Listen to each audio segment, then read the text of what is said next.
Vice President Mike Pence is in Texas today to meet with storm survivors and survey the destruction caused by Hurricane Harvey. He arrived in Corpus Christi earlier today with Second Lady Karen Pence and several cabinet members, including the Secretaries of Energy, Labor, Transportation, and the acting DHS Secretary. From there, the group headed to nearby Rockport, Texas, which was one of the first towns hit when Harvey made landfall Friday into Saturday as a Category 4 hurricane.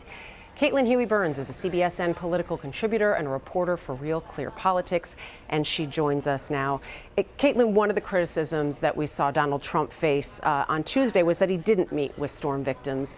Is this sort of a chance for the administration at least to make up for that? Right. Well, the White House said that the president would be returning back to Texas at some point. He wanted to avoid the disaster zones so as to not divert resources and attention needed for those zones towards the presidency. When a president comes to town, it's obviously takes up a lot of those resources. Right. Mike Pence will be very interesting to watch today because he is a former governor. Governors are kind of used to this kind of task. Donald Trump is not. Governors are used to kind of trying to show empathy in times of crisis.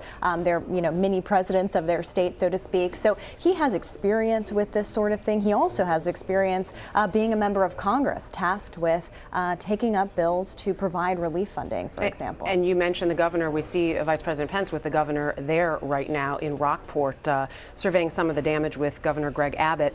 And the president, the return trip to Texas, how important is it for him in that trip to meet with these victims? You mentioned, we all understand you can't be in that hardest hit area because it does take away resources. Right. But going forward, how important is it for him to be with those storm victims? Well, he did come under fire for not showing the empathy that other presidents show when it comes to natural disasters and times of crisis.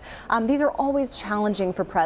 If you go to the disaster zone, you risk diverting those resources and time and attention. If you don't go, you look like you're aloof and disconnected from what's going on the ground. Right. It is important, a lot of people say, for presidents to go and assess the damage themselves, talk to people, and really get a sense of what's needed there. The president has praised the teams on the ground, praised federal government agencies like FEMA and others who are working in and out on this. But this is a different kind of president. We haven't seen him in these kinds of situations before. Remember, even during the campaign, when you traditionally see that more retail politician, Donald Trump held really big rallies. He wasn't mingling at the diners and kissing babies necessarily, although he did a little bit of that.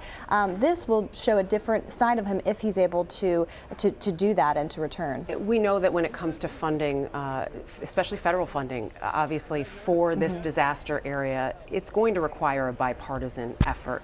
Right. How does that look going forward? Right. You like to take politics out of situations like this, but when it comes to providing the relief, this inherently becomes political. It already has been. We've seen Ted Cruz and obviously Governor Christie have both been at each other over it. Exactly. That's a great point. And that kind of demonstrates a couple of different things. One, that politics is local. Remember, Ted Cruz was one of 20 Republicans from the Texas delegation who voted against Sandy relief funding a few years ago in 2013. He is now criticized for some of his New Jersey and New York colleagues for opposing that measure. He's also kind of made a career in the Senate against government spending, additional spending. He is going to be tasked with, really trying to convince his members to provide relief here. The big question is what kind of relief package this will be. Typically, there are kind of two sets. One kind of a down payment, a way to get that funding out pretty quickly, and another as part of a larger measure that could come a few months down the road. So we'll wait to see how they're going to do this, but they also have to deal with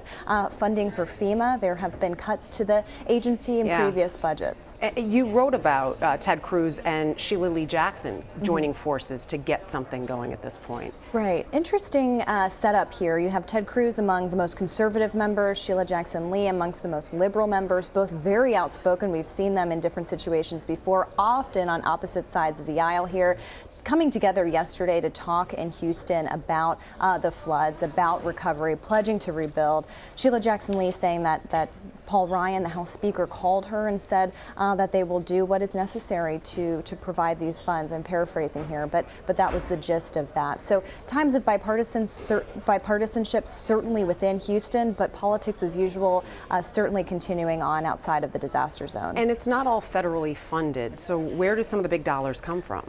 Right, exactly. So you have a lot of these also private donations that are coming in from groups on the ground. The FEMA budget is always an issue of contention. So is the funding for flood insurance programs. That's been an issue of contention, particularly among particularly among Republicans, who wonder whether the government should be involved in that sort of thing. The immediacy of this effort will require federal funds to be deployed immediately, and figuring out later on how to work out these budgets. Congress is back next week. Do you expect them to start here with this federal dollars for the disaster relief? Well, the moment really kind of requires it, just because estimates are over $100 billion for this, just according to reports. They are also tasked, as you know, with funding the government by the end of next month, raising the debt ceiling before the default deadline, and not to mention they are supposed to be tackling tax reform in some capacity. So this certainly will take center stage. They like to say they can do multiple things at once, but the politics surrounding this issue in particular make this all the more complicated, and they just have a few calendar days really in this next month. Limited time, as we have as well, because we didn't even get into that idea of tax reform yet. Caitlin Huey-Burns, thank you. We appreciate the time. Thank you. Good to see you. You too.